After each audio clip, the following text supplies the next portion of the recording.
Hey, Colin, receiver here. Today is Thursday, March 6th, and I want to continue on our fourth day diving into this survey to take a look at two things that every dentist wants to market, but you should not. Stay tuned.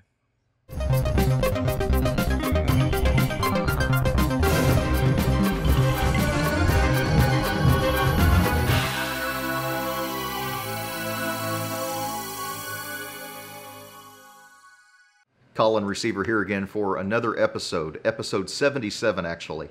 And I want to talk today about the two things that every dentist we talk to wants to market, but you should be careful how you market yourself.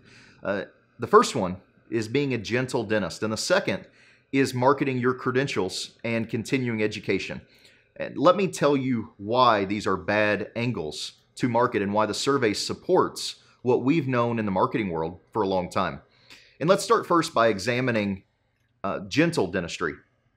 Being a gentle dentist is important for certain demographics. If you look at the baby boomers and above, a lot of them had painful, bad dental experiences in their past. A lot of them need to be handheld, so to speak, back into the dental office because they had fear or they had a bad experience in their past.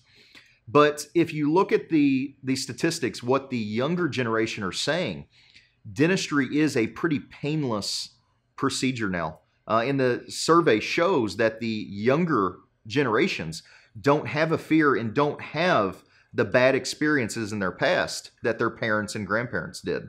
Of all the 300 surveyed in California, 32% said that dentistry was a painless thing now. 16% said that painless dentistry has been the way they've always known it to be. An interesting thing about marketing gentle and painless dentistry is kind of what we saw in the 90s and earlier 2000s with cosmetic dentistry. Every dentist is a pain-free, gentle dentist these days. So if that is your unique selling proposition, your USP, you're not really differentiating yourself by marketing it. And another thing that we found with marketing various sedation services and marketing gentle dentistry is that marketing it on itself, sending out mailers or doing a marketing campaign specifically targeting fear and sedation, is generally not as successful as when it's paired with what I'll call a primary motivating factor. So when a patient comes into the dentist, they have a primary need. That need might be that they can't chew, they have pain, or they're embarrassed of their smile. And that's the primary thing. Now, their fear of the dentist or the fact that they've stayed away from the dentist for so many years may have led to this problem. But simply having a dentist that they know will not hurt them is not on its own going to bring them back into the dental office. So when you're marketing for fear and sedation and gentle dentistry, make sure you're pairing it with the primary emotion or the primary need that the patient has. Because a lot of your younger patients don't have that fear, and a lot of your older patients aren't going to come in only because you guarantee them that you can make it painless.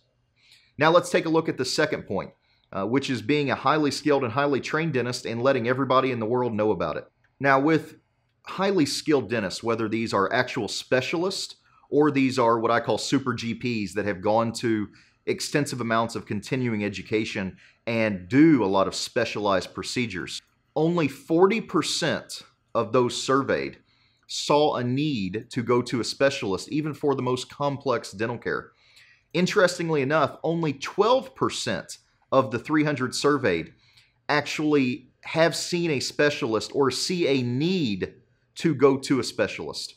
So if you're a specialist and you're trying to attract directly, direct from you to market, not looking at referrals, if you're trying to go direct to the consumers and market yourselves, realize that a lot of patients don't know why you exist.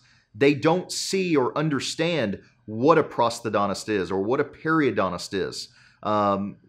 They have to understand why you exist before they're going to choose you over, say, their existing dentist that they already have a relationship with, that they already like. People do business with people they like.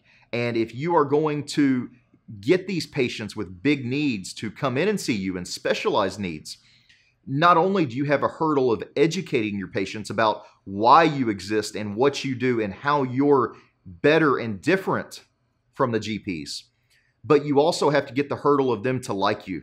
Because if the patients don't like you, they're not going to come in and have you do the work, plain and simple. Tomorrow will be our last episode on the results of this dental interest survey.